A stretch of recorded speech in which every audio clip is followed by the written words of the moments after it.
Казна од 250 евра за родителите доколку нивните деца направат инцидент на училиште, најави министерката за образование Весна Јаневска.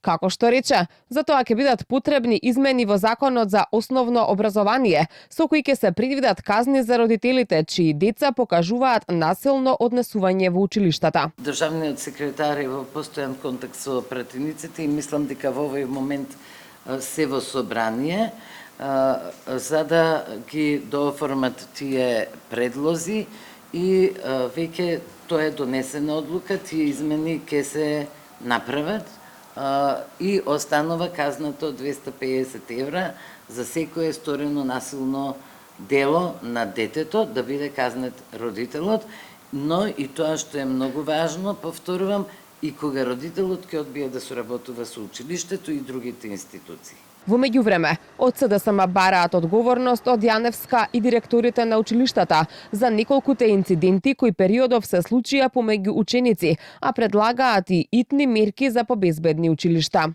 Итно воведување на унифициран безбедносен протокол во сите основни и средни училишта. Јасни процедури за постапување при булинг, физичко насилство, закани и внесување на оружје. Минимум еден психолог на околу 300 ученици и задолжителна психолошка служба во ученичките домови.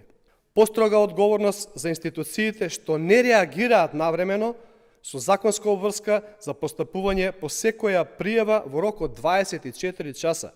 Јаневска денеска соопшти дека за прв пат во Македонија ќе се организира летна школа на заедничкиот истражувачки центар под покровителство на Европската комисија, намената за млади истражувачи.